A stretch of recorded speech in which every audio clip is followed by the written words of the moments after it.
Yo, what's up? Welcome to the very first episode of this series where I'll be breaking down songs I've been able to produce and live arrangements that I've been able to curate over the last few years.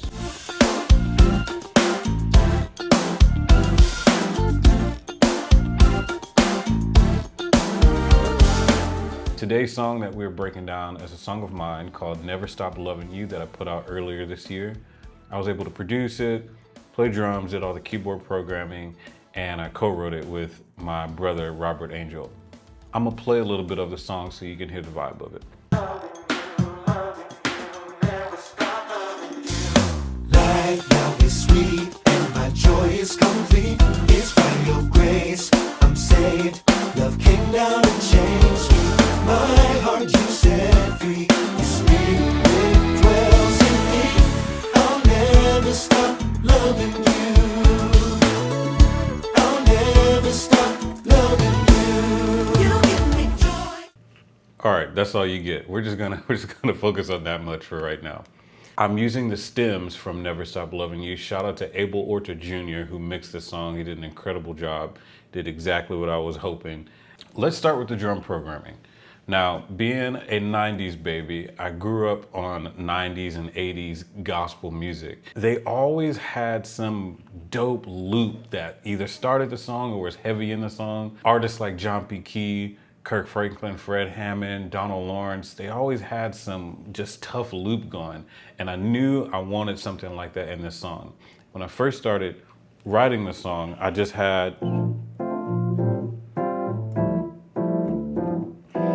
and I could already hear the groove in my head, and I was like, okay, this is gonna need like a dope loop on top. So let's just start with the loop that starts the song.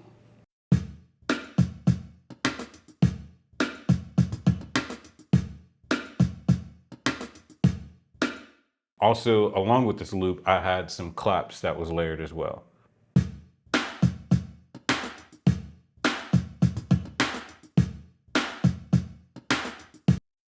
So as far as the drum programming, there's not a lot that's going on, mainly because I knew that there was going to be a lot of other layers that was going to help with some of the syncopation and handling a lot of the rhythmic stuff. So I just wanted this loop to just be like pretty straight, and obviously having those claps in there help reinforce that. I knew there was going to be live drums and I knew there was going to be percussion. So let's listen to what I'm playing as far as the drums.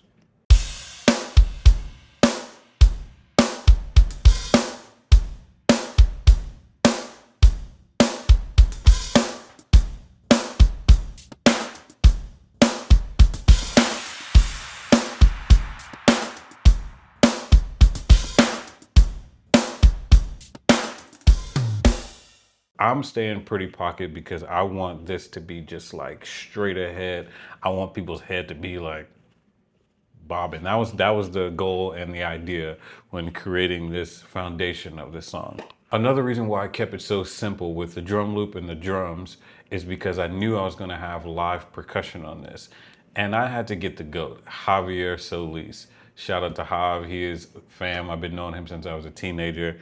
And I knew he was gonna add a lot more rhythmic elements to this. So let's break down exactly what Jav did.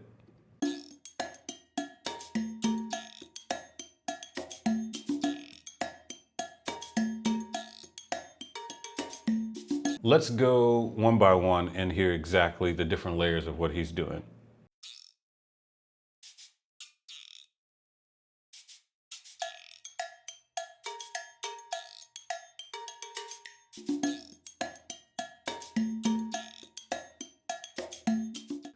I love the way Hav records and approaches music because he knows how to add his flavor and add his thing without getting in the way of all the other elements that may be going on, especially live drums. So let's hear the drum programming, the live drums, and percussion all together.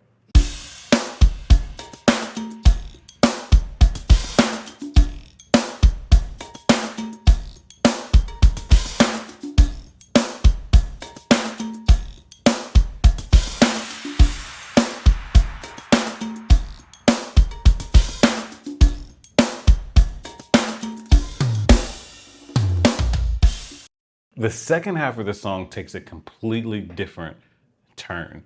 Right now, it's got that kind of like just funk, real like tight pop groove vibe going on. But in the back half of this song, it takes a turn and we go straight rock and roll pretty much for the most part with it. I actually switch snares in the song. The drum programming changes, the percussion elements change. So let's break down what's happening in the drum programming on the back half of this song.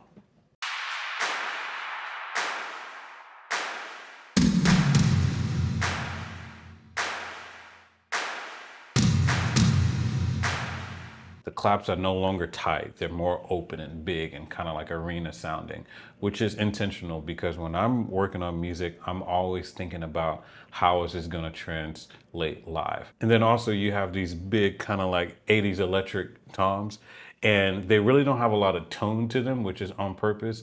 I didn't want it to sound like choo choo choo, you know, like I wanted to be more felt than listening to the tone of those. So it kind of has a lot of decay, it has a lot of sustain and reverb on them. But when you hear it in the mix with everything else, I feel like it sits perfectly. Let's check out what the live drums are doing.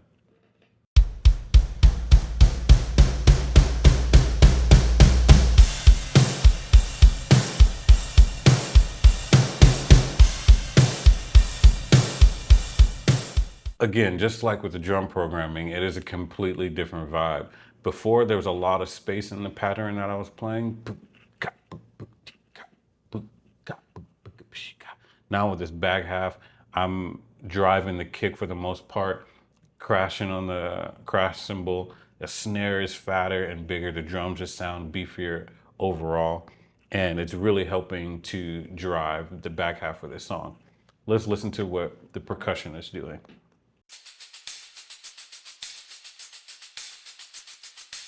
All the stuff he was doing has kind of went away, and it's now he just got that dirty tambo. And it's not a traditional tambourine sound. It doesn't sound like a church tambourine. This has a little grit and dirtiness to it. So let's listen to the back half of this song with the drum programming, live drums, and percussion.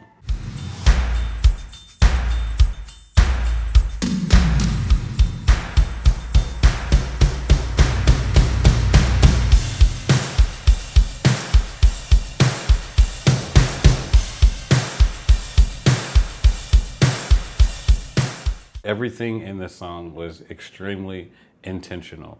It all has a place, it all has a purpose. If you're enjoying this so far, come back for episode 2. We're gonna be diving into what the bass guitar is doing, what the guitars are doing, and then in later episodes, we'll get into the keys programming and then the vocals. I appreciate you checking out this video. I'll see you back soon.